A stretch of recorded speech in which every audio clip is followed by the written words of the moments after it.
Yang makin tua tuh apa? Berapa rambut? Bismillahirrahmanirrahim. Assalamualaikum warahmatullahi wabarakatuh.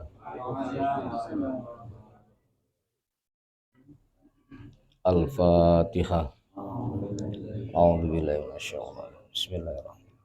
Alhamdulillahirabbil alamin. Yaumiddin. Shiratal ladzina an'amta 'alaihim. Bismillahirrahmanirrahim. Al-babut tasi utawi bagian yang nomor 9 iku fi bayani maknal haya, menjelaskan tentang pengertian arti daripada haya. Haya kalau diterjemahkan Indonesia itu malu. Lamun jare wong Cirebone tampi raos. Wal muraqabati, dan pengertian tentang muraqabah, introspeksi diri. Wa yudofu, dan disandarkan ilaihima terhadap haya dan muraqabah opo al ihsanu, makom al ihsan. Li'annahu, karena sesungguhnya makom ihsan tersebut iku ghayatuhuma, puncak dari perjalanan haya dan muraqabah. Jadi tidak mungkin munculnya ihsan kalau tidak dibangun dengan sifat haya dan introspeksi diri. Wa kadzalika, begitu juga yang namanya haya dan muraqabah yang di dalamnya terbangun kata-kata ihsan. Kalau orang bisa memiliki haya dan muraqabah, ar-riayah utawi ada perlindungan dari Allah, direkso dari Allah, wal hurmah, dan dihormati atau dimuliakan oleh Allah, wal adab, dan sekaligus kalau punya haya dan muraqabah orang itu memiliki makom adab. Li'annahuma atau li'annahuna, karena sesungguhnya riayah, hurmah, dan adab iku min samrotihima, merupakan buah daripada haya dan muraqabah. Iklam, perlu diketahui bersama bahwa annal haya'a, pengertian haya iku awalu makomin, merupakan awal daripada level spiritual, min makomatil muqarrabin, dari sekian banyak level spiritualnya para aulia yang sudah memiliki makom kurbun atau makom muqarrabin. Kama ana taubata, seperti halnya yang namanya tobat iku awalu makomin, awal daripada suatu level spiritual, min makomatil muttaqin, dari sekian banyak levelnya orang-orang yang bergelar muttaqin. Amal ilmu, adapun pengertian ilmu, suatu pemahaman al-hamil yang di dalamnya mencakup alal haya, atas rasa malu atau tampi raos, iku fahuwa mangka utawi ilmu yang mengandung pengertian haya iku adalah ilmul abdi, pemahaman seseorang orang memahami bittila'illahi ta'ala, oleh Allah sangat memperhatikan. Artinya hamba itu paham betul bahwa dirinya selalu dimonitoring oleh Allah. Lah itulah yang disebut ilmu tapi di dalamnya mengandung haya. Dia paham Allah, pahamnya itu karena selalu dimonitoring. Jadi gerak-geriknya betul-betul hati-hati dan sangat waspada. Karena sedikit saja salah penyikapan, ambiar level spiritualnya. Nah, itulah pengertian haya yang terkandung di dalam pemahaman seseorang ketika mengenal Allah, tapi lebih dalam lagi selalu diawasi, selalu dimonitoring oleh Allah. Jadi ruang geraknya seseorang tersebut betul-betul ekstra hati-hati. Itu karakternya seperti itu. Wahada utawi pemahaman seseorang yang harus dibangun dengan haya tersebut iku wajibun, hukumnya wajib kita itu paham Allah, tapi ada rasa malu dalam pemahaman tersebut. Malunya kenapa? Malunya karena selalu diawasi. Ingin berbuat hal-hal yang negatif, rasanya itu nggak sampai. Wis kedinginan malu disit, malu duluan kalau mau berbuat jelek. Li'annahu, karena sesungguhnya ilmul hamil alal haya, ilmu yang terdapat di dalam pemahaman itu ada hayanya, itulah yang disebut minal iman billah. Orang itu dicatat makrifat billah, artinya kenal dengan Allah. Kalau paham Allah tapi tidak ada rasa malu dalam dirinya, ya masih kurang. Bukan berarti nggak iman, artinya masih kurang sempurna. Karena belum lembut. Iman billah wa billahi ta'ala. Wakada, begitu juga wajibun, karena li'anahu minal iman, wajib pula hukumnya ma'rifatuhu, seorang hamba memahami bi'uyubi nafsihi, kelawan kekurangan pribadinya. Itu wajib hukumnya. Jadi bukan hanya kita percaya kepada Allah, tapi hukumnya wajib kita menganalisa, mengintrospeksi, memahami keterbatasan diri kita sendiri, kekurangan diri kita sendiri, keteledoran diri kita sendiri. Itu hukumnya wajib.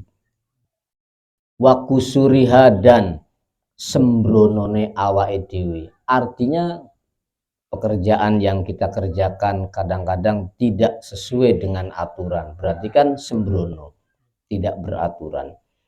Anil qiyam, jauh dari bisa melaksanakan bihaqqi rabbihi, dengan apa yang dituntut oleh Allah Subhanahu wa ta'ala.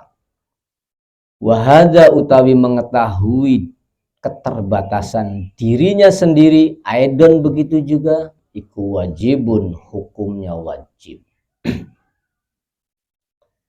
Kenapa hukumnya wajib? Kita harus wajib introspeksi diri, wajib merasa banyak keterbatasan, banyak kekurangan, banyak aibnya, banyak celaknya, banyak dosanya. Itu wajib hukumnya. Karena li'annahu minal iman billah. Itu juga merupakan gelombang iman kepada Allah Subhanahu wa ta'ala. Katak sirihi, seperti loncat ya. Akhirnya fayang fatahu atau fayung tafahu, maka dibukakan min hatainil ma'rifataini, akan dibuka dari pemahaman dua tadi. Yang satu wajib mengenal Allah, ada rasa malunya.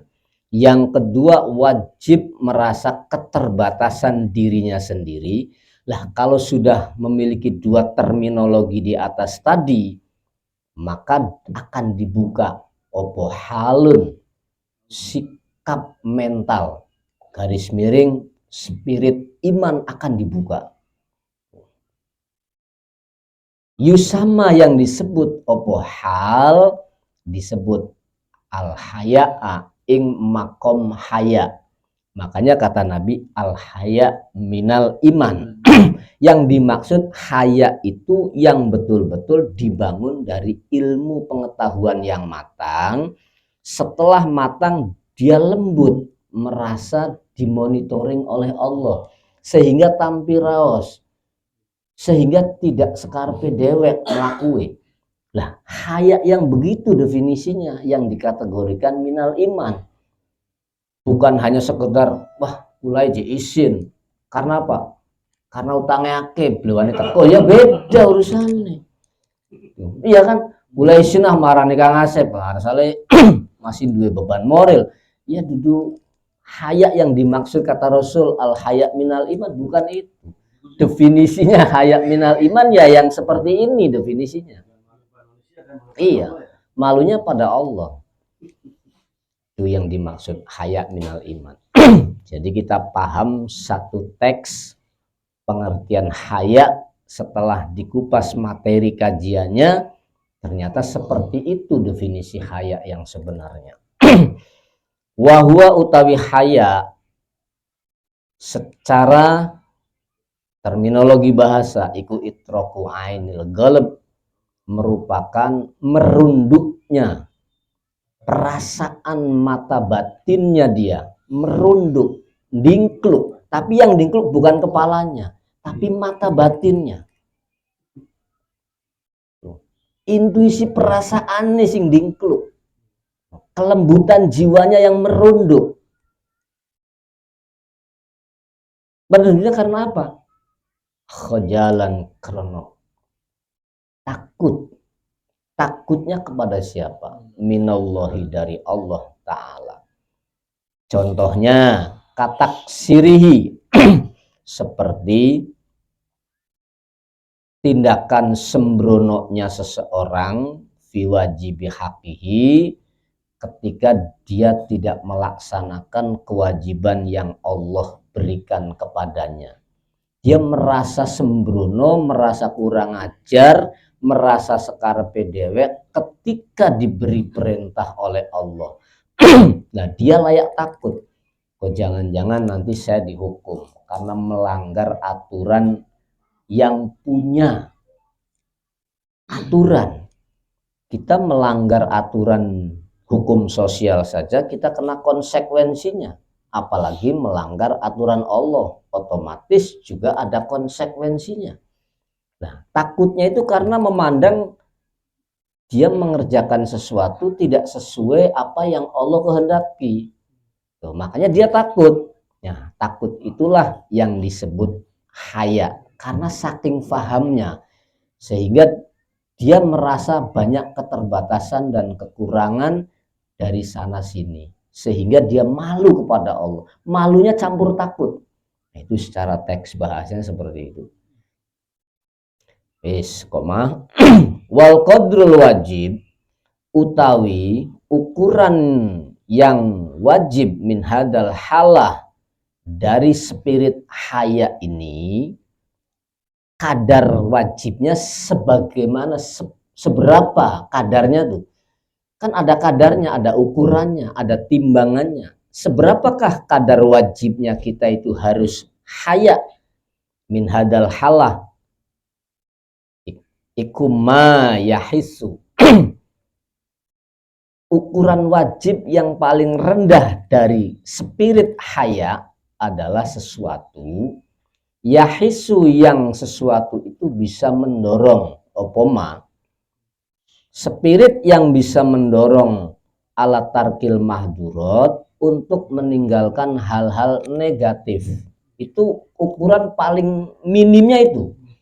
Hal-hal maksiat, hal-hal yang diharamkan, hal-hal yang negatif dia tinggalkan. Keri-keri golongan kula karo sampean broko ning barang haram. Sementara haya itu paling sedikitnya itu tarkil mahdurat wa fi'lil wajibat, dan mengerjakan perintah yang Allah perintahkan. Itu ukuran yang paling kecilnya. Yang besarnya seperti apa? Wah, ora tuh kuat. Sing cilik wae abote kaya ngene. Apa maning sing gede. Titik. Wa ammal muraqabah wal ihsan, adapun teks pengertian lafadz muraqabah dan lafadz ihsan, fahuma mangka iku utawi muraqabah dan ihsan iku lafdoni hanya dua teks, dua lafadz mutadakhilani yang saling mengisi, saling mengait, punya ikatan dan punya kandungan yang satu sama lain saling menguatkan, bersinergi lah istilahnya kalau orang bisnis bersinergi. Alam maknan wahid, pada satu pengertian yang sama, hanya teksnya aja yang berbeda. Itu lafadz ihsan dan muraqabah artinya sama, mutadakhilan namanya, hanya beda teksnya aja. Wa amma samratu bidayatil muraqabah, adapun utawi hasil atau buah permulaan orang yang bisa introspeksi diri, iku fahuwa mangka utawi samroh bidayah muraqabah iku riayatul khawatir, mampu menjaga, menganalisa kerentek-kerentek yang muncul dalam ranah pikiran Anda. Itu awal mulanya, TK-nya itu muraqabah, mampu mendeteksi, mampu menjaga khawatir-khawatir yang muncul.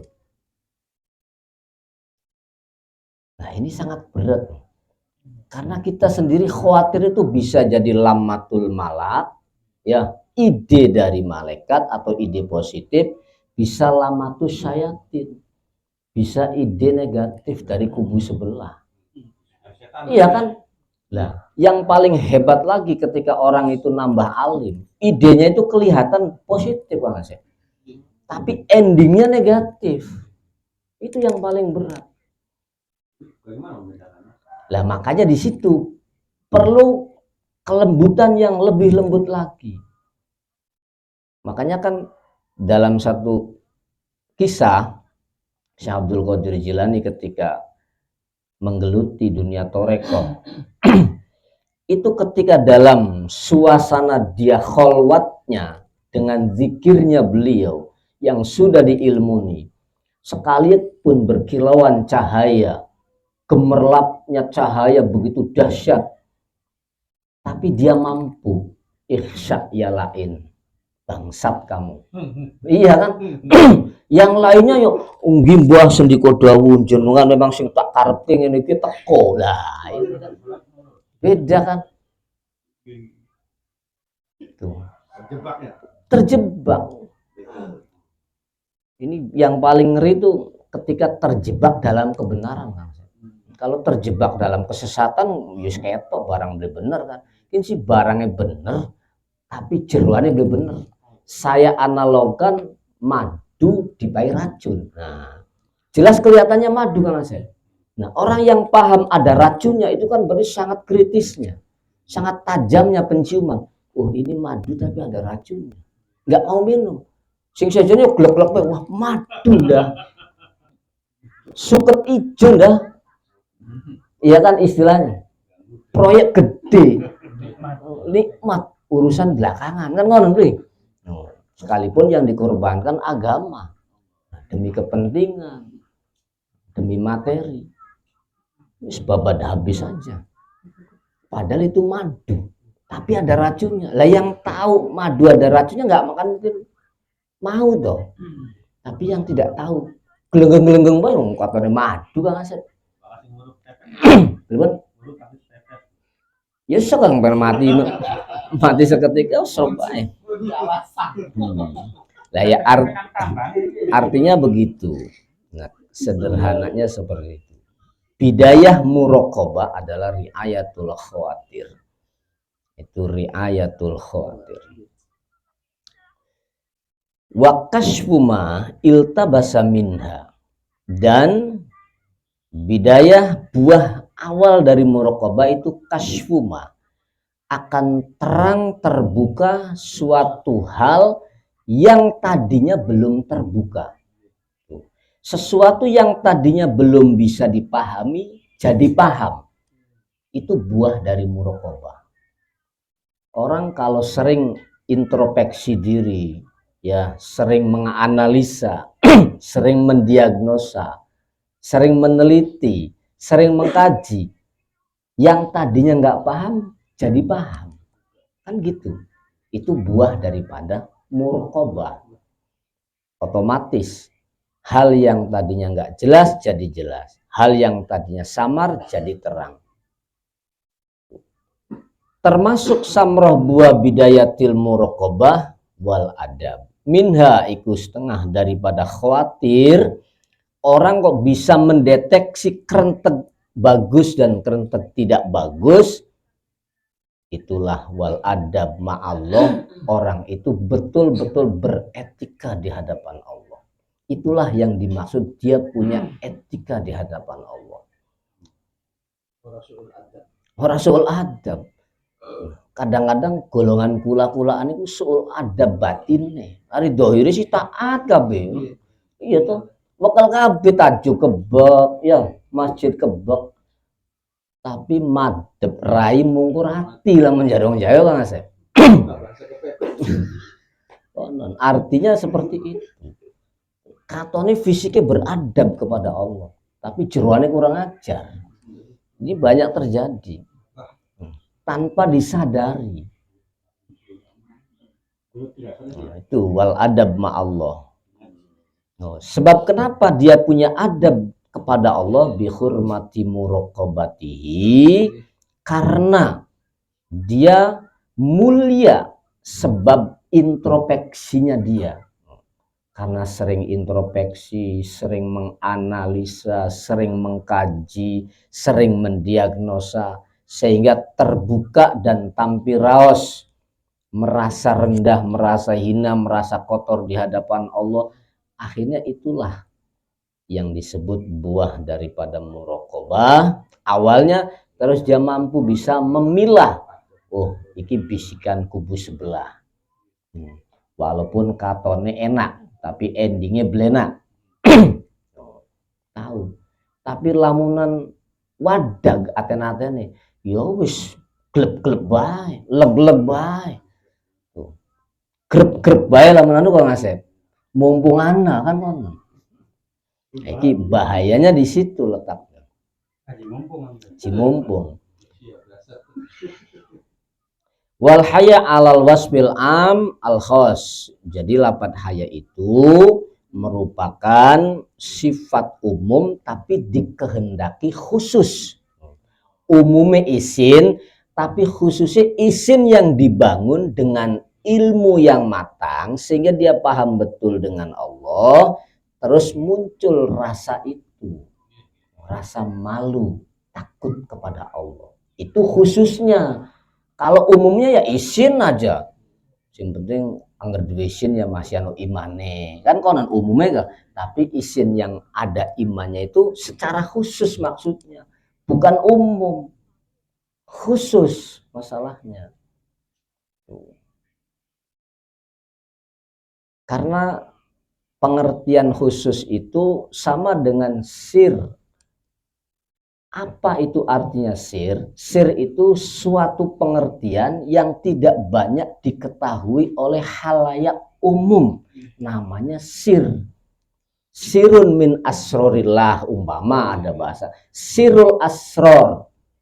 Itu maknanya suatu pengertian yang tidak banyak dipahami oleh khalayak umum. Berarti khusus maksudnya. Bukan berarti nggak bisa dipahami. Bisa tapi khusus. Secara spesifik orang-orang tertentu. Itu pengertian sirul asror. Jangan diterjemahkan itu rahasianya rahasia nggak ada yang tahu. Bukan begitu maknanya. Sirul asror itu suatu pengertian yang tidak banyak diketahui oleh khalayak umum. Berarti ada yang paham tapi secara khusus. Yaitu am tapi irodatul khos. Sirul Jalil. Ya sirul jalil kan rahasia keagungan Allah. rahasia keagungan sifat Allah. Jadi ruangnya itu ruang rasa, bukan ruang lisan kalau rasa tuh. Dan rasa itu nggak bisa dibohongi. Contoh sederhana kan saya analogkan begini. Ketika kita memahami karakter ya, sifat. Contoh sifat manis. Contoh satu, ambil aja contoh sifat manis. Kita lihat kopi manis. Nah, orang berpikirnya yo karena ada gulanya manis. Padahal kita ketahui bersama bahwa manis itu sifat. Tidak harus mesti ada pada gula yang namanya manis tuh. Ya kan, madu bisa, pelem bisa, rambutan bisa, kelengkeng bisa, duren bisa. Ini loh kita sikapi manis loh, teks manis dulu. Ya toh? Nah, kalau ingin dilembutkan, manis itu adalah sifatun min sifatillah, karakter Allah. Artinya apa? Tidak harus ada medianya manis itu. Karena apa? Sifat Allah itu pasti ada mausufnya. Nah, para aulia memahami sirul jalil, sirul asror. Ketika tanpa media dia merasakan manis, lah di situ baru dia berhasil merasakan manisnya karakter Allah. Jadi uripe manis terus kan saya. Walaupun kopinya pahit. Nah, iya kan, walaupun uripe sengsara, tapi karena paham siapa yang memberikan ruang kesengsaraan, ya tidak ada nilai sengsara. Enak karo enak baik. Makanya bainal madar wal hajar sama.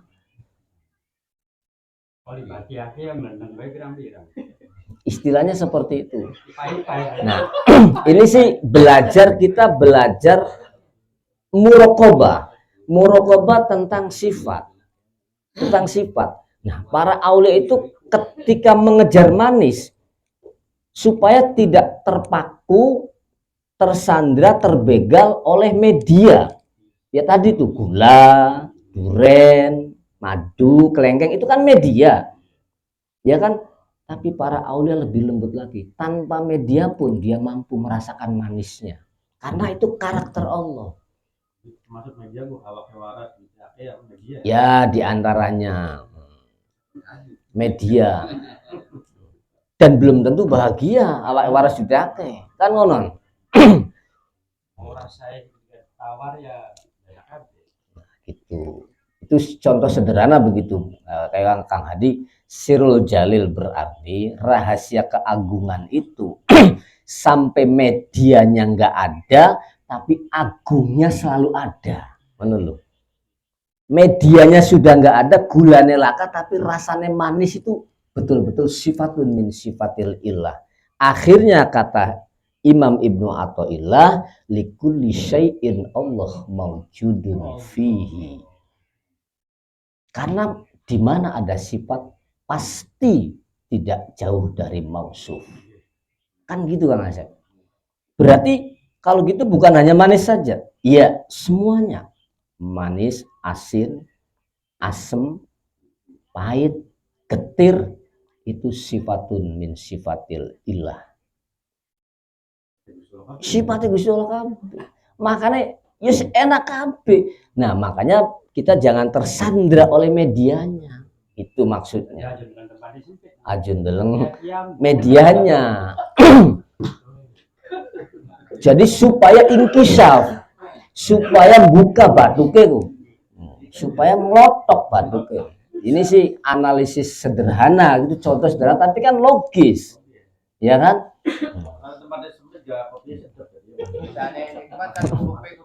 Iya kulupe kudu ucul, kalau otaknya kudu ucul. Begitulah. Cuman kita orang kadang terjebak. Alah ya ora mungkin ono manis, ora ono gulune kok manis ora mungkin. Nah, orang awam wajar karena mereka tidak paham sirul asror. Tapi kalau yang paham sirul asror bisa jadi tanpa gula dia bisa merasakan manis. Itu bisa ada jebakannya juga. Ya ada pasti. Wala yaghurrannakum billahil ghurur.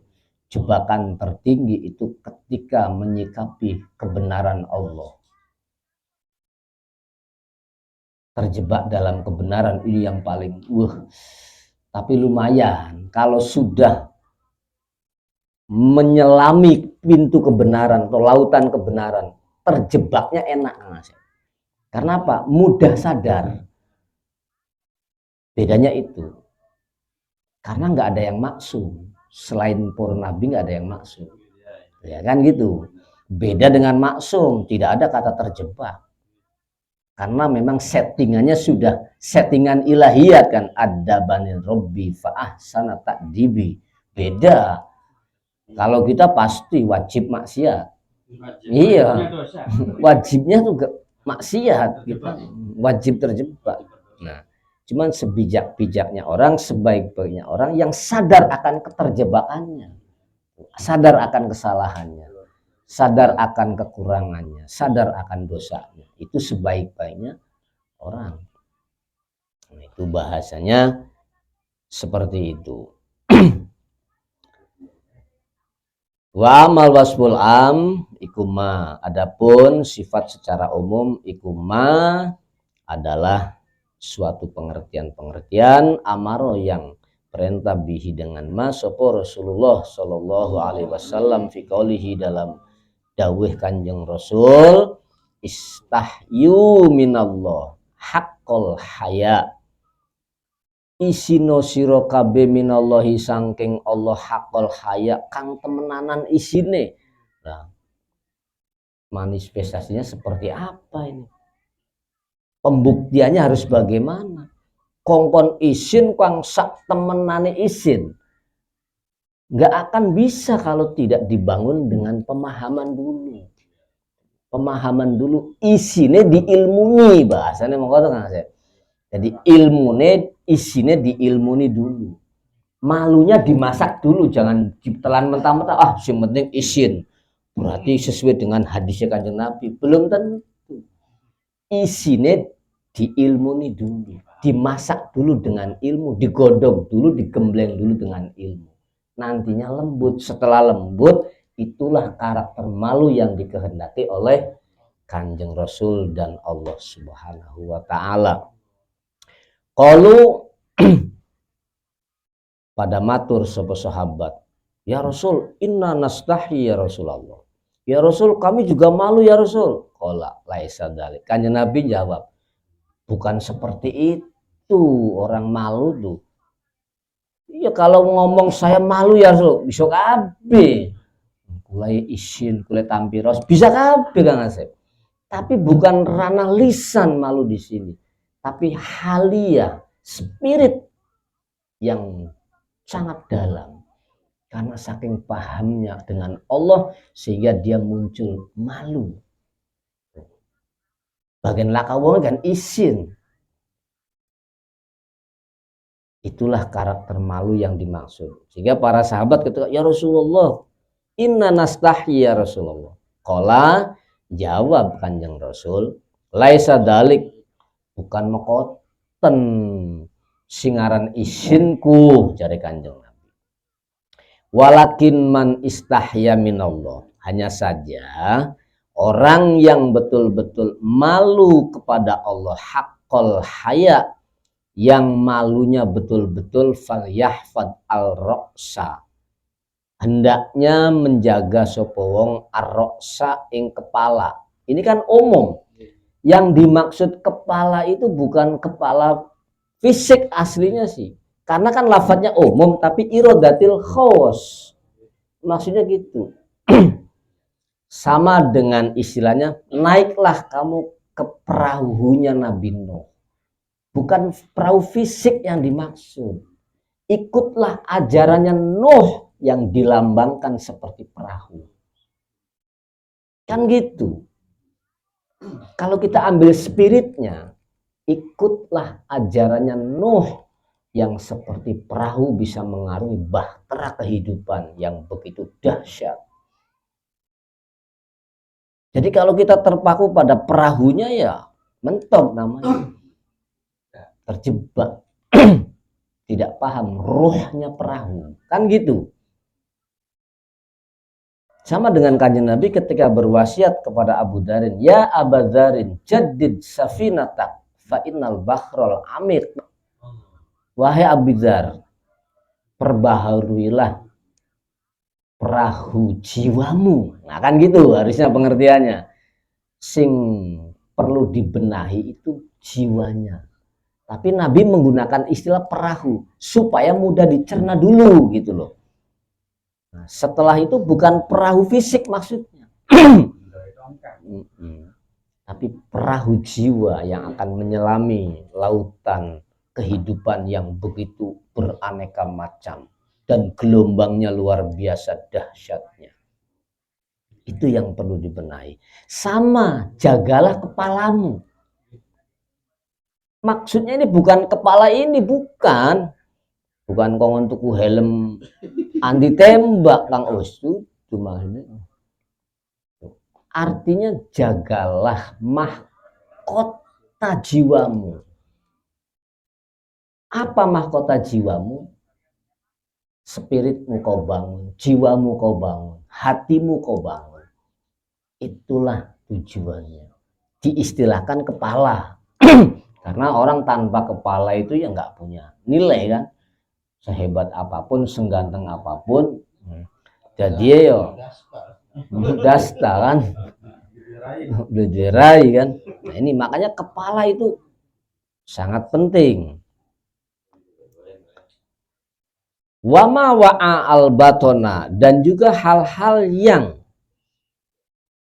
wa'a menyertai dengan perut. Maksudnya bukan perutnya yang suruh diurut, maksudnya syahwatmu dijaga. Tuh. Manuke supaya sampai jelalatan baik, jelalatan yo sing bener jelalatane konon tuh.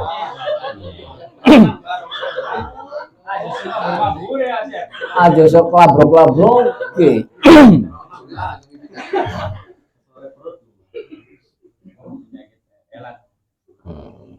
Maksudnya seperti itu. Bukan suruh jaga perut, maksudnya sekelilingi perut, karena dari perut inilah cikal bakal baik buruknya aktivitas usang weteng. Nek sing dileg barang beli bener dari darah blesa. Akhirnya ya peteng kabeh, aten-atene peteng, pikirane peteng, jadi ra karu-karuan karena sing dipangan barang blesa. Sing dimaksud aja mangan barang beli bener, jagaan wetenge ku maksudnya mekoten. Ora yo dideleng wetenge iya dijaga ben aja sampai lara weteng reben ki. Diurut ta. Panonton disengko ta, bukan itu yang dimaksud. Memang teksnya sih begitu Kang Asep ya, tapi karena teksnya tapi irodatul khos yang dikehendaki khususnya. Haya pun begitu, yang dikehendaki khususnya. Kongon jaga weteng maksudnya jagalah jangan sampai barang yang masuk ke perut itu barang haram. Maksudnya itu.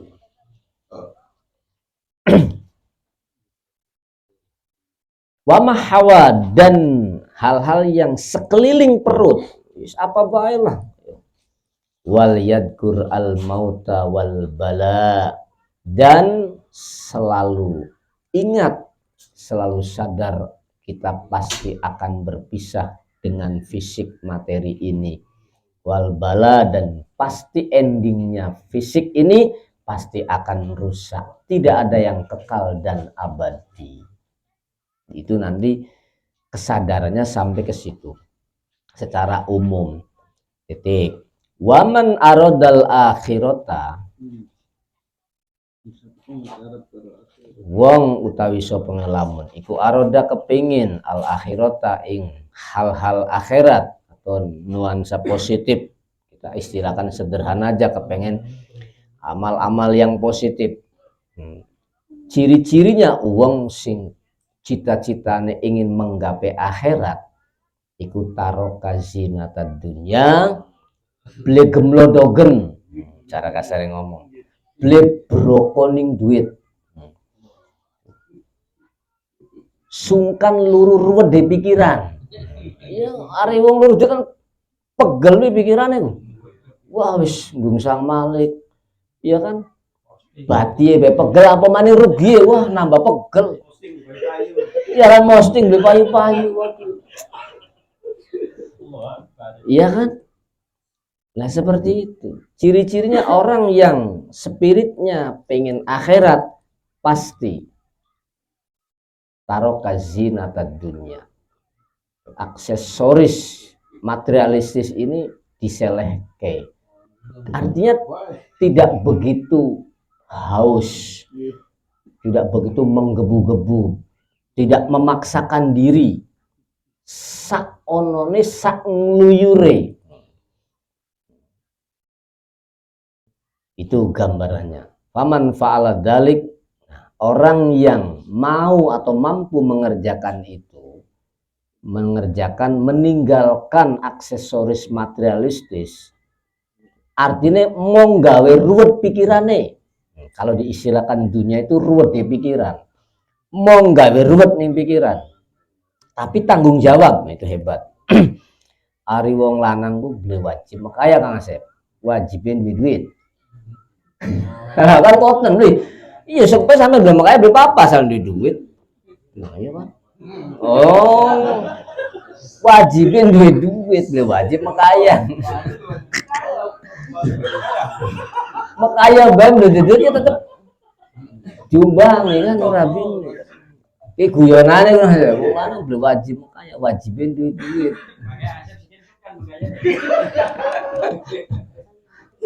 Istilah gambaran guyonane ngomong orang ngaji. Wajibin duit. Ya meneng bae wong wadon dari wong lanang duit sih. Bagian makayo kenteng lah duitnya tetep ngomong nyanyi. Katone makayo bae ang tapi kok laku tempel ya. Aja-aja kan duwe simpenan lah iki malah jadi kacau kan. Di situ maksudnya. Orang yang mau mengerjakan itu semua faqadistahya minallah, berarti orang itu betul-betul qad bimakna tahqiq idza dakhala bi fi'lil madi. Faqadistahya, temenan orang itu berarti malu kepada Allah. Haqqal haya, dengan sebenar-benarnya malu.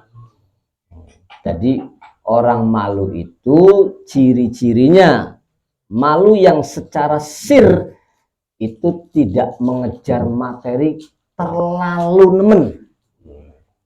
Bukan berarti menganjurkan malas Kang Asep, awas ya. Bukan berarti ini anjuran bermalas-malas, bukan.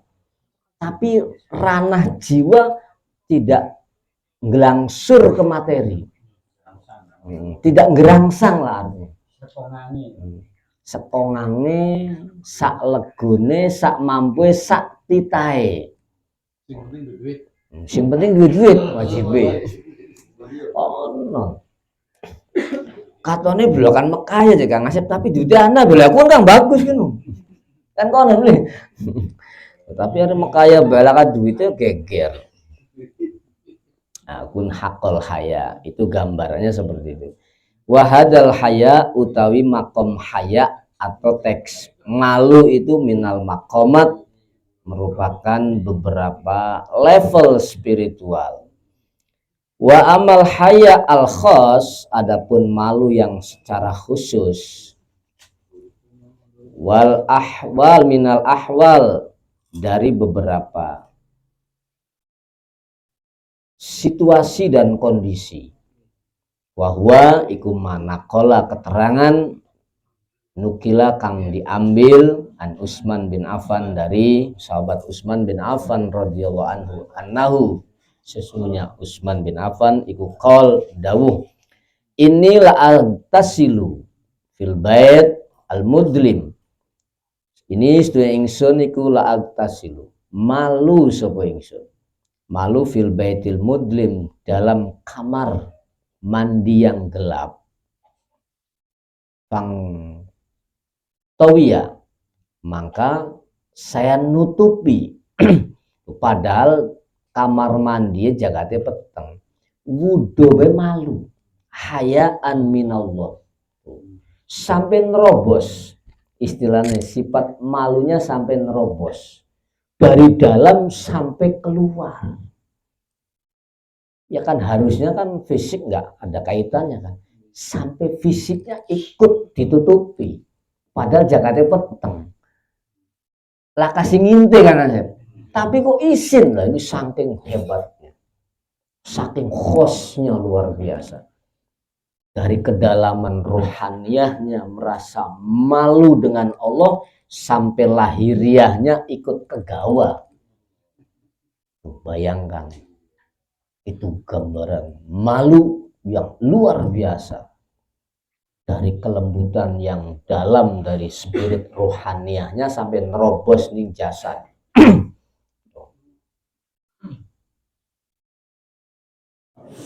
Iya, istilahnya kan bukan barang haram, bukan barang makruh kan. Wong dewekan ning kamar mandi jagade peteng bisa nang ngasep. Lah kau wong terus ditutupi izin. Kan beli logis, tidak masuk akal. Tapi karena karakteristiknya, betul-betul posisi dia dalam keadaan mandi, dia termiang-miang dengan Allah sehingga ikut malu, jasadnya terbawa nuansa haliyahnya sahabat Utsman bin Affan. Itu luar biasa. Sama dengan yang terjadi pada Nabiullah Musa alaihissalam, Nabiullah Yusuf alaihissalam. Ketika dirayu oleh Zulaikha, kurang apa? Wis wonge ayu, melenos, nawani Kang Asep. Waduh, ibaratnya kok. Ya lamun golongan kula jumane kok teko dhewek gegulat pengen kangelan. Iya kuwi wis rezeki nomplok. Anggap bae manuk bandangan ya Dul. Anggap bae wah oli bandangan. Hukumnya hukum bandangan modelnya ngono. Anggap bae manuk bandangan, halal sih hukumnya kan ngono, memang manuk bandangan dulu. Tapi tidak Nabiullah Yusuf. Tahu ar-ra'ana burhana rabbi. Dia tahu melihat keagungan Allahnya sampai dia malu untuk menjamah Zulaikha. Dudu syahwate sing muncul tapi spirit kecerdasan spiritualnya yang muncul sehingga melayu kan Asep. Lamun kecerdasan emosional sing muncul ya ditagro. Wis kebae. Nah, itulah gambaran malu yang betul-betul dari pengertian khos, yang istimewa, yang khusus, yang spesial. Titik. Wan Ahmad bin Soleh, ada riwayat lagi dari Imam Ahmad bin Soleh, qala matur dawuh sami'tu Muhammad bin Abdun yakul. Muhammad bin Abdun pernah mengatakan sesuatu. Sami'tu Abbal Abbas, saya pernah mendengarkan atau ngaji kepada Kiai Abbas al muadzin kang memberitahu yakulu dawuh sapa Abbal Abbas qala li sirri, qala ngomong li maring ingsun opo sirri, bisikan ati ingsun, ngrentek ngomong ikhfad anni, jagaan aku, ma aku lulaka, ma ing opo wae aku lu kang saya sampaikan lakaning sampean. Maksudnya ai innal haya'a wal ungsa, artinya sifat malu dan sifat ayem yang ada dalam perasaanmu, yang ada dalam pikiranmu, yang ada dalam jiwamu, iku yatufani, selalu berputar-putar mengelilingi bil qulub, dalam pikiranmu. Jadi pikiran itu dipenuhi dengan ruang-ruang rasa malu dan rasa ayem. Artinya harus betul-betul dijaga. Malu yang bagaimana, yang sekiranya malu ini betul-betul bisa menjadikan hati nambah bersih, nambah jernih, nambah kesentuh dengan Allah. Itu yang maksudnya dijaga tuh. Dan al-ungsu, ayem. Ayemnya dengan siapa Anda tuh? Ayemnya dengan Allah atau yang selain Allah? Nah, itu yang perlu dijaga. Karena orang ayem tuh macam-macam. Ono wong ayem karena kekayaannya. Berarti memang dia tentremnya karena kaya. Jajal kalau dia nggak kaya. Wah, wis rungsingnya ra karuan. Galaunya luar biasa. Nah, ini makanya itu yang perlu dijaga. Malu harus betul-betul spiritnya sampai mengenal Allah. Ayem pun harus sampai mengenal ketentraman itu ketika merasakan Allah. Ya enak tentrem.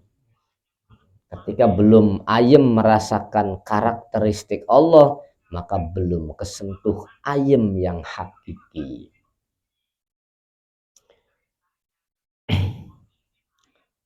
Bil qulub, faida wajada, ketika menemukan opo haya dan ungsu, sifat malu dan ayem itu menemukan kolban ing ati atau pikiran, fihi kang ing dalem atine wong mau, ya, az-zuhdu utawi sifat zuhud, wal wara'u dan sifat wirai.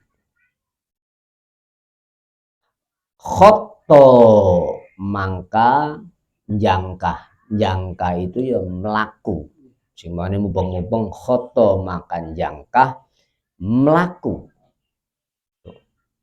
Melaku artinya berjalan sesuai dengan fitrahnya haya dan ungsu menuju Allah.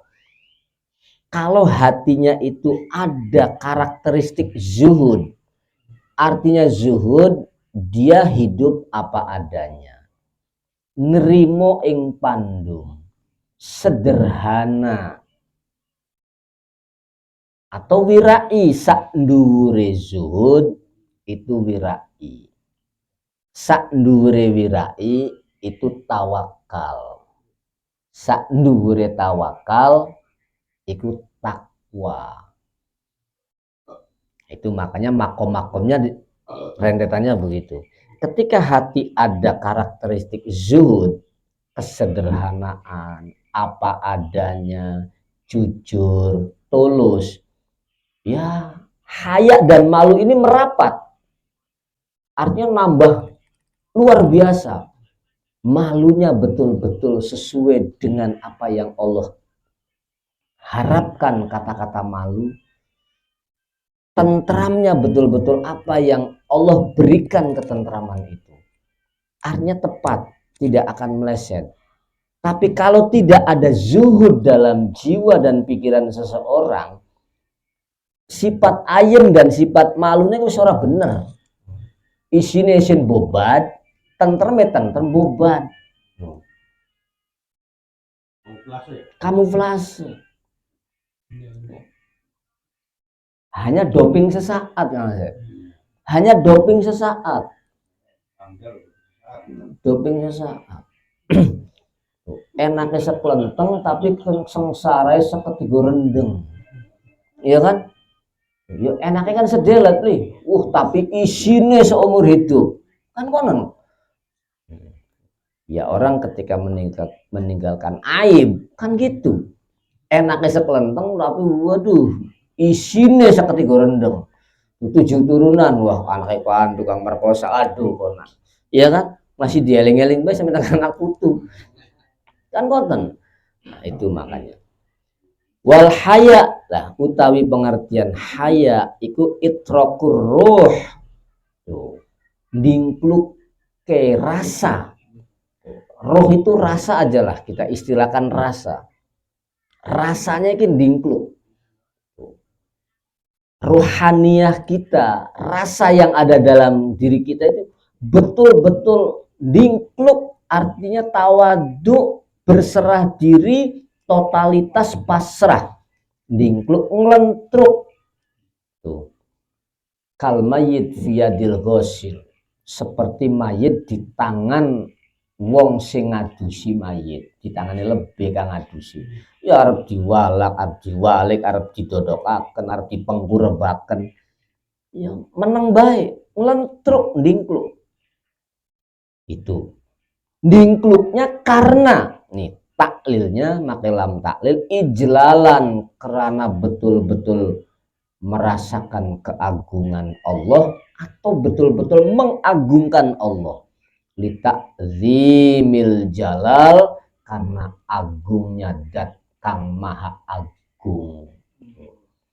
Karena merasakan keagungan yang begitu agung, otomatis ngelentruk. Jadi tidak direkayasa, betul-betul ngelentruk. Umpama takjub ya sangat spektakuler takjubnya. Kayak wong sedih lah, ujuk-ujuk tersentuh sedih, nerocos banyu mata. Tanpa dikongkon nangis bisa nangis dewek kan Mas. Saking sedih umpama contoh sedih ya. Saking agungnya ngelentruk, masya Allah.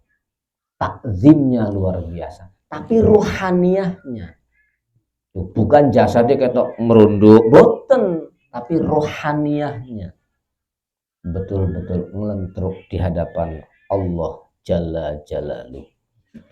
Lawal ungsu utawi kangaran tentrem ayem iku al iltidadur ruh.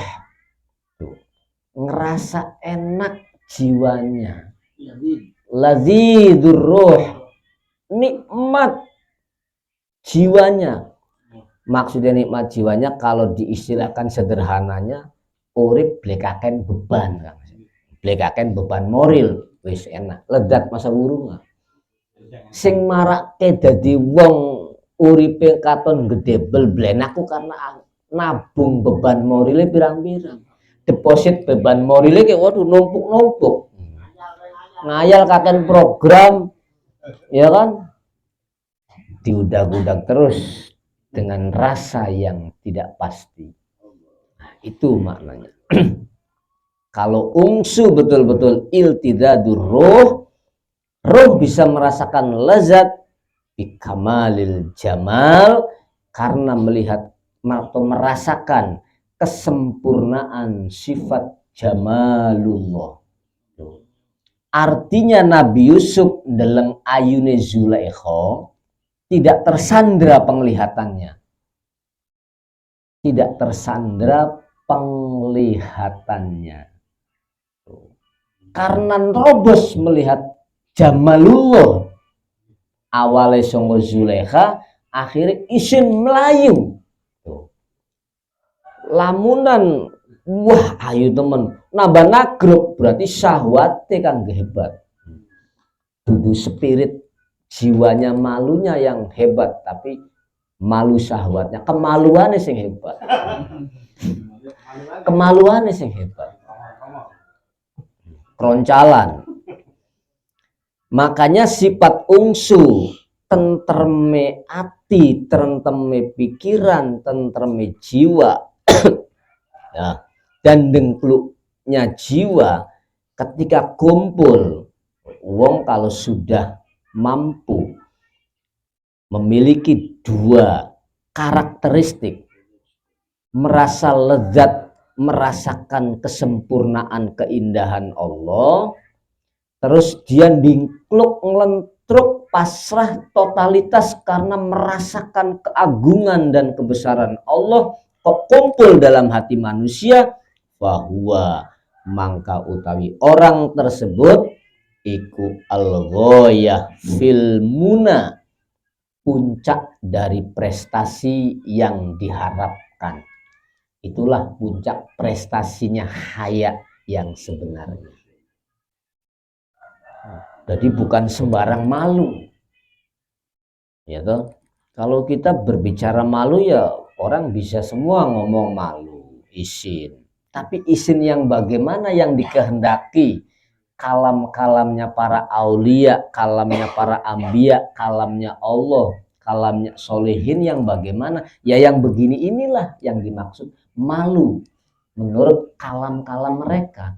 Dan malu tidak seperti yang dipahami oleh kalam orang awam, oleh orang umum.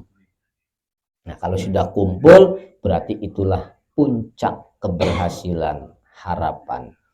Wan nihayatul uzma, dan merupakan prestasi yang paling tertinggi dari spirit haya. Itu spirit tertingginya itu. Jadi kalau orang belum bisa merasakan keagungan Allah sampai jiwanya ngelentruk, kalau belum merasakan lazat karena merasakan kesempurnaan keindahan Allah, berarti belum punya malu orang itu. Hanya dia masih punya kemaluan yang besar, tapi tidak punya malu secara spirit. Gambarannya seperti itu. Qala ba'dul hukama. Qala berpendapat sopo ba'dul hukama sebagian ahli hakikat. Man takallama fil haya. Menurut ahli hikmah, orang yang sering ngomong fil haya tentang aku izin, aku malu, aku wirang, wala yastahyi minallah, tapi hatinya tidak mampu memenuhi malu yang dikehendaki oleh Allah, fima yatakalamu, dalam obrolannya orang tersebut, fima dalam hal-hal yatakalamu kang guneman atau ngobrolkan sopoman bihi kelawan mak, bahwa mangka utawi orang tersebut iku mustadrojun, tidak ada unsur spirit haya. Artinya diistidroj. Koyoyoyoho, kulaku isin, kulaku malu, tapi kayak denglo, padahal istidroj itu. Katanya kan hebat nih. Wah, wong kayak luar biasa. Wis ngerasa isin. Padahal sih luruh perhatian wong. Over lah menanu. Istidroj demi Allah. Lamun wong mengutarakan malu tapi tidak digodok dengan ilmu tentang kajian rasa malu, berarti orang itu tidak punya malu. Itu mustadrojun, diluluh artinya, dilepas itu berarti tidak punya rasa spirit haya secara hakikat. Hanya malunya aja yang ditebar-tebarkan lewat lisannya. Waqala Imam Dzunun al-Misri radhiyallahu anhu al-haya, utawi pendapatnya Imam Dzunun al-Misri, utawi kangaran malu iku wujudul haibah fil qalbi. Yang namanya haya itu wujud rasa takut karena merasakan keagungan Allah fil qalbi, dalam jiwa seseorang, dalam pikiran seseorang. Itu menurut Imam Dzunun al-Misri.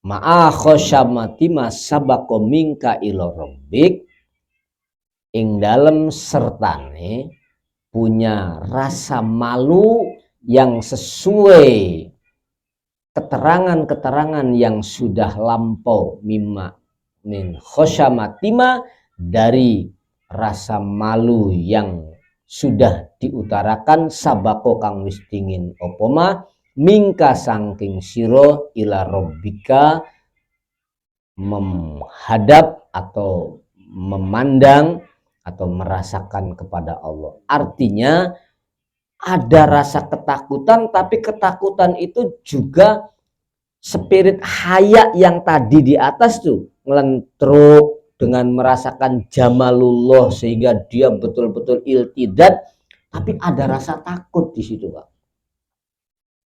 Ada rasa takut di situ. Jadi campur aduk lah menurut kok, Kang Us. Karena makom setelahnya orang sudah sempurna makomnya, taruhlah makomnya sudah paling tertinggi, entah itu makom bako, entah itu makom jam'u, entah itu makom fana, Kalau sudah mencapai titik puncak tertingginya sebuah makom spiritual, nanti yang tersisa cuma dua, makom khauf dan makom roja. Hanya sisi pesimis dan optimis. Tinggal hanya itu nanti yang pasti akan berjalan. Ketika orang sudah di puncak perjalanan tersuksesnya, cuma hanya ada dua, antara khauf dan roja. Kalau tidak langsung khauf dan roja gimana? Nggak bisa. Khauf dan roja itu pasti dari kesempurnaan. Makanya kan innama yakhsyallaha min ibadihil ulama'u. Ada yang mengatakan Ibnu Umar innama yakhsyallahu min ibadihil ulama'a. Itu ada dua istilah kiroah. Yang benar mana? Benar semua. Ya artinya yang bisa punya level khosyah, punya level khauf, itu hanya orang-orang alim yang lembut, yang rasikhuna fil ilmi, al-mutabakhiruna fil ilmi, sing dalam pemahamannya.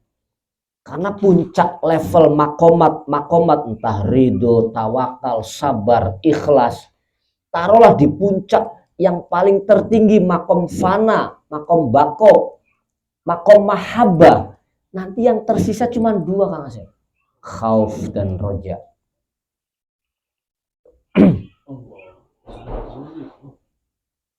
Dipilih kan dua-duanya harus ada. Pasti ada. Pasti ada. Pasti ada. Cuman peletakannya harus tepat. Gitu kan. Contoh, makom khauf itu akan ada ketika orang itu dalam keadaan tidak kritis. Artinya dalam keadaan sehat. Itu makom khauf yang tertanam. Khauf terus. Khaufnya apa? Takut jauh dari Allah. Takut dihijab. Takut tidak kenal lagi. Takut dihapus dari daftar orang-orang baik. Ketakutan.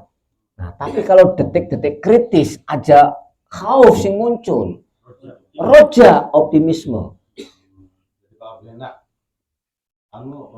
Iya, buat lagi enak khauf supaya balance. Nah, itulah. Hanya tinggal dua ketika orang yang sudah sampai puncak klasemen perjalanan spiritual, nanti yang tersisa hanya dua. Kenapa nggak bisa dibahas sekarang aja? Ya kalau sekarang khauf, dan khauf pun akan direkom oleh Allah ketika khauf itu dibangun oleh keilmuan yang matang. Jadi wedi kang bener, orang wedi beli bener.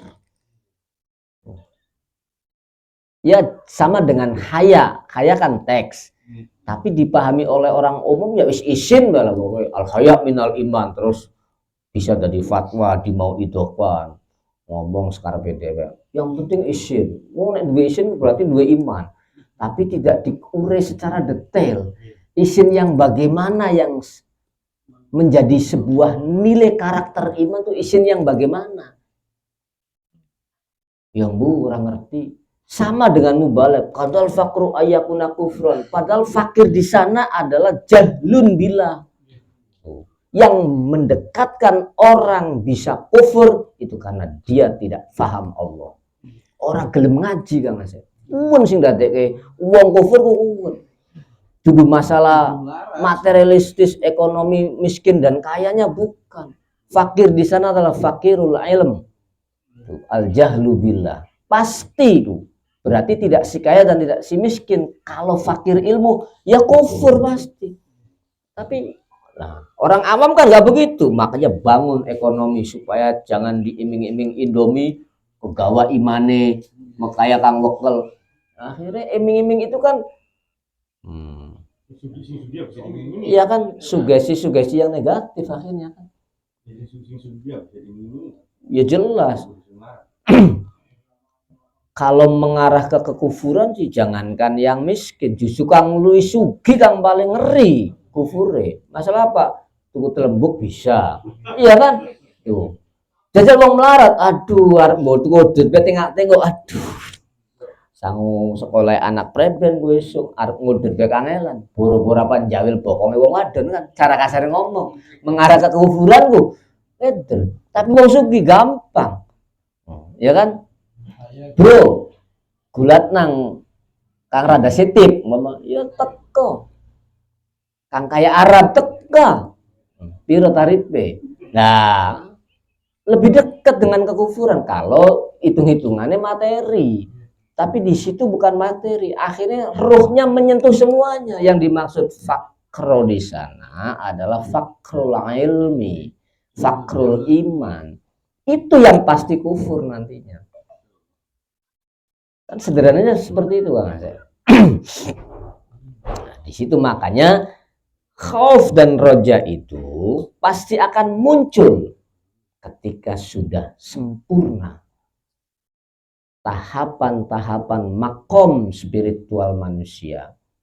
Tuh, nanti akan muncul dua makom itu, dua level itu antara pesimis dan optimis. Cuman penggunaannya, penyikapannya ketika pesimis di saat kita senggang, di saat kita mewah, di saat kita sukses. Itu harus pesimis, jangan-jangan iki istidroj, jangan waspadalah, kritis lah artinya gitu. Jangan-jangan kita gitu luluh, ya kan? Oh, nyambut gawe kok kaya udan rezeki kok kayak ngingu setan, ibaratnya kan gitu. Ya beliau umum, ibaratnya kan beliau umum harus lagi tanjek wangelan, wong tanjek lawan anu Kang Asep. Nah ini wong lamun lagi tanjek, iki kudu khauf Kang Asep. Orang malah nambah seneng, kudu khauf, artinya kudu hati-hati. Jangan-jangan istidroj, jangan-jangan kok endingnya buruk itu. Tapi di saat kritis jangan khauf, malah cepet mati ngai. Yus lagi di rumah sakit cekap-cekap kok dibisiki sira dosane akeh uripe, Gusti Allah iku adabe ngeri, ya cepet cekap-cekap wis nambah blenak, ditambahi ditibani beban sisan, beban penakut-takutan kan akhirnya nambah putus asa kan. Nah, jangan roja kalau orang sudah kritis, orang sakaratul maut, orang yang sakit parah itu dibangun dengan roja, kasih optimisme yang tinggi. Kalau orang akhir zaman kan sebenarnya kan banyak yang bilang umat akhir zaman itu umat yang kritis imannya. Itu disikapinya dengan roja apa? Imannya kritis. Imannya umat akhir zaman itu kritis. Oh, sakit. Ya sakit. Disikapinya dengan roja apa? Dua-duanya situasinya seperti apa dulu? Kondisional lah istilahnya. Penyikapannya kondisional. Artinya kita meminabobokan terus jangan. Paling tidak kritik autokritik. Kan gitu. Terus kita bangun orang supaya semangat tapi terkontrol dan terkendali. Jangan diminabobokan.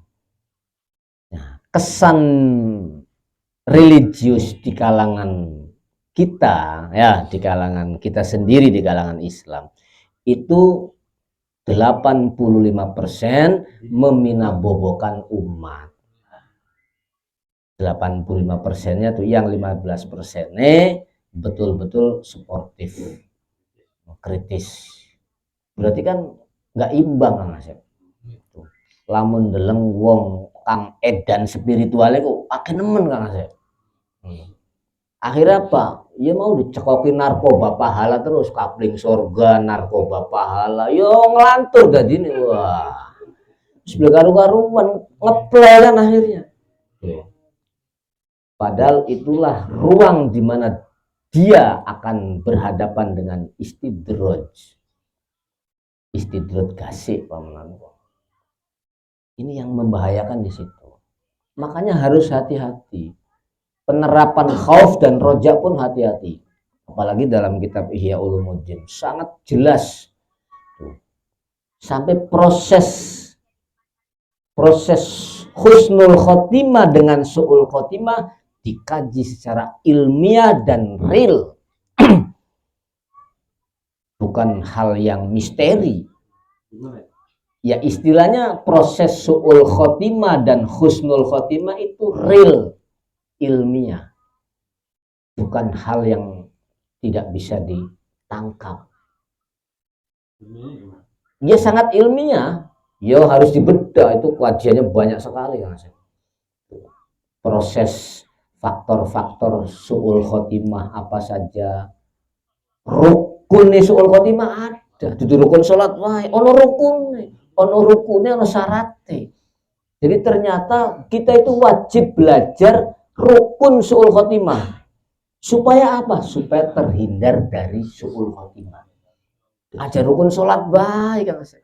Rukun su'ul khotimah kudu dipelajari. Wah ngaji ini di wong masuk rukun su'ul khotimah kok ana. Ya hari kalau pernah mengkaji Ihya, mendalami Ihya Ulumuddin, akan paham di situ.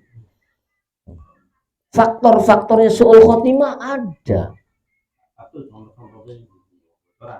Ya, contoh bocoran faktor su'ul khotimah, rukun ya, rukun su'ul khotimah ada zallatul aqidah.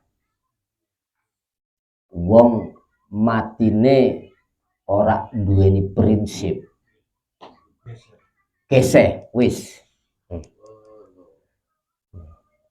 Sabab yang paling rendah, ini faktornya, faktor su'ul khotimah yang paling rendah, hubbud dunya. Keyung-yung aset Kang Asep. Lagi rumah sakit cekap-cekap keyung-yung aset. Aduh, kebunnya gula hektaran ning kana iki nggo sapa ya. Keyung-yung, kelingane mono, ora kudu kelingane ndang kepengen bisa copot ruhe lamun pancen umure bledawa ya sing kira-kira diparingi rahmat, diampuni dosane, dikasih rojo, beli malah kelingane materi. Lah itu diantara kunku asbab yang paling rendah Kang Asep. Faktor yang paling rendah orang bisa su'ul khotimah adalah hubbud dunya. Masya Allah. Wah, pirang-pirang Kang Asep. Wah, dikuaci ono beberapa halaman Excel pirang-pirang pisan. Waduh, nganti Masya Allah, luar biasa. Makanya nggak sembarangan. Itulah hebatnya suluk metodologisnya beliau. Suluk tapi ada metodenya. Jadi orang ngawur Kang Asep. Betul-betul terukur, teruji, dan dipertanggungjawabkan secara ilmiah. Logis. Wong mukjizatnya aja makulah, Qur'annya aja makulah, apalagi warosahnya juga pasti makulah nantinya. Kajian analisisnya pasti diterima akal. Iya. Ya karena gini loh Kang Asep. Untuk memahami pengertian wujud, alat yang untuk bisa ke sana itu banyak. Contoh, ada wujud yang sifatnya zatiyah hakikiyah. Itu tidak bisa ditangkap oleh akal. Wujud zat, zatullah nggak bisa ditangkap oleh akal. Makanya ketika ada gejolak dalam hatimu, Gusti Allah kayak apa? Jawab, la ya'lamullaha illallah. Yang tahu eksistensi Allah hanya Allah. Karena yang lainnya tidak akan tahu dan tidak berhak tahu dan tidak bakal tahu. Kan gitu. Itu namanya wujud zat. Ada yang pemahaman wujud tapi bil akli. Wujud tapi bisa ditangkap oleh akal. Ya wujud di langit, wujud di matahari, wujud di setrum. Akal meyakini itu ada wujudnya setrum tuh. Walaupun mata nggak mengimani, tapi karena akal mengimani akhirnya mata bisa iman. Kan akhirnya bisa percaya. Nah, itu memahami teks wujud tapi menggunakan media akal. Ada yang menggunakan metode tidak akal tapi khoyal. Kan bisa wujud di khayal kan bisa. Itu imajinasi kan. Sampai ngayal padahal kere ngayal. ngayal sugi bisa. Sampai umpamaan wong sugi kok nembe sugi semono wis sombong nemen. Ki wis pernah sugi, padahal mau dikejar kapan sugi ngayal. Ngono lho. Lamun guyonane ngono kanggo njatuhkan mentale wong OKB kan kono. OKB kang sombong-sombong nembe sugi semono wis mendatang medeteng. Ki wis pernah sugi, padahal ngayal. Kan ngono lah. Kan duwe mobil papat kita harus pernah ngayal duwe 10. Iya kan? Kan pernah duwe aset 1 miliar kita 1 triliun umpama, tapi ngayal. Nah, ada wujud hayalan. Ada wujud nazori. Ada wujud kiasi. Nah, itu. Maka alat untuk memahami sesuatu pun ranahnya masing-masing kan, Mas. Ranahnya masing-masing. Jadi enak kita memahami, oh, orang ini ketika berbicara dia menggunakan khoyalnya. Sehingga memahami karomah diartikan mistis. Karena khoyalnya yang berbicara. Padahal karomah itu makulah, logis. Mukjizatnya aja logis, apalagi karomahnya. Lah yang budi cekoki cerita asbabnya sih enggak. Itu kan bumbu-bumbu asbabnya. Tapi yang jelas faktor yang dominan yang nyekoki karo kang dicekoki khoyalat semua. Ya kan? Sehingga ana wong ahli nebak, wah wali. Merusak durunge winara padahal perewangan. Ya tepet tebak-tebakan. Temenan aja percaya. Urusan nebak-nebak perewangan tuh. Tapi ketika kang jujur ngomong, waduh, lagi turun gelem dikon dinoki maape baya. Kan jarang-jarang ngomong ngono Mas. Padahal begitu nerawang cesplong bae, tapi kadang-kadang jujurnya metu. Waduh, lagi blek gelem. Ngono jujur. Ana kamu kono. Ya istilah itu. Lah orang awam ya langsung blek bae pemaning wis ditebak kan. Itu seperti itu gambarannya. Maka kembali bahwa nilai sesuatu, alat yang kita gunakan untuk menilai sesuatu itu dengan apa? Iya, apa akal sehat, apa khoyal, apa imajinasi, atau amal, angan-angan sing kedawan, ngelamun, ngelantur, macam-macam. Nah, ini yang akan menentukan konklusinya. Konklusi pikirannya wong ki mending kelihatan dari serapan kajiannya dianya itu dengan apa. Nanti akan ketahuan. Wah, ini berarti ki ngaji ini persuhengan nih, perdukunan. Ya akhirnya rana ya mistis bae. Apapun dikaitnya karo hal-hal gaib. Padahal itu logis. Nah, itu gambarnya seperti itu Kang Asep. Titik. Qala Ibnu Athaillah al ilmul akbar utawi ilmu sing agung, ilmu kang gede iku al haiba wal haya. Wong ketika rasa dalam ruhaniyahnya merasakan keagungan Allah sehingga takut. Ngerasa keagung sampai dia itu takut. Terus wal haya dan malunya luar biasa karena saking pahamnya.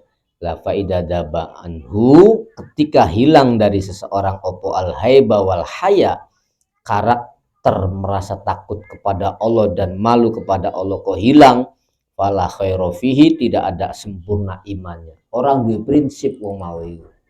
Wong linglung wong mau iku. Terus gampangane jare Imam Ibnu Athaillah wong linglung ngono.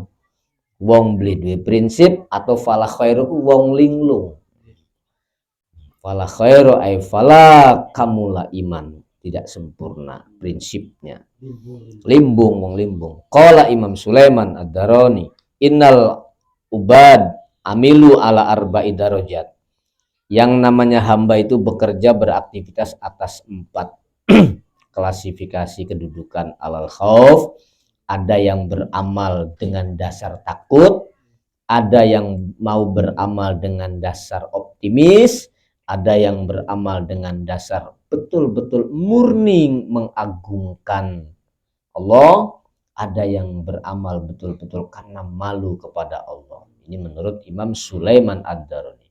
Wa asyrafuhum yang paling mulia dari empat itu apa memang zilatan level kedudukannya, yaitu adalah ikuman wong hamila kang beraktivitas beramal sopo wong alal haya dibangun dengan level haya, tuh spirit haya, yang haya sesuai dengan kriteria yang di atas Kang Asep, itu yang paling tinggi derajatnya. Kenapa alasannya? 5, karena ada hal-hal aikona kang meyakini bahwa Allah Ta'ala, bahwa sesungguhnya Allah iku yaro selalu memonitoring sapa Allahu ing wong ala kulli halin, di setiap langkahnya dia selalu dipantau, dikontrol oleh Allah setiap gerak-geriknya.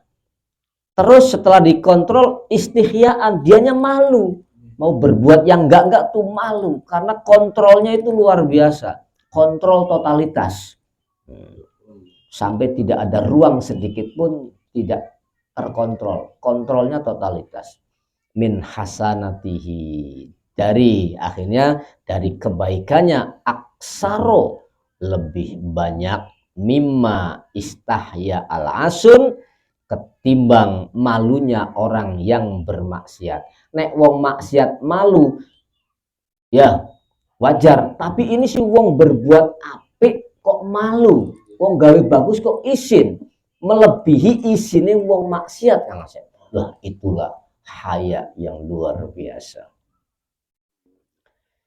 Min sayiatihim, dari perbuatan buruknya al-asun, wa qala ba'duhum al-ghalib ala qulubil mustahyin, utawi yang mendominasi dalam jiwa orang-orang yang punya level haya iku adalah al-ijlal, mengagungkan Allah, wa ta'zim, lan betul-betul mengagungkan keagungan Allah, daiman, sepanjang masa, saklawas-lawas, terus menerus, ingda nadrillahi ilaihim, ketika Allah selalu memperhatikan mereka. Ya, itulah orang yang betul-betul dalam kondisi nador ila wajhilah fid dunya, disebut haya. Jadi nador ila wajhilah ning dunya itu haya itu. Nanti ketika di akhirat ingkolabat, hayanya jadi nador ila wajhilah hakikotan. Ning dunya itu haya, nadornya itu haya, karena merasa diperhatikan oleh Allah totalitas, sehingga dia sungkan dan pekiwuh, sampai hal baik pun dia malu kepada Allah. Nah itulah nador ning dunya itu seperti itu, haya diantaranya. Nanti ketika di akhirat ingkolabat, berubah menjadi nador yang seutuhnya. Wujuhu yauma idin naziratun ila rabbiha naziro. Face to face kalau di sana. Kalau di sini hanya bil fahmi nadornya. Wa angsyada syekh, dan menyanyikan sebuah lagu seorang Syekh Abu Najib Asy-Syahrawardi. Wallahu a'lam bishawab.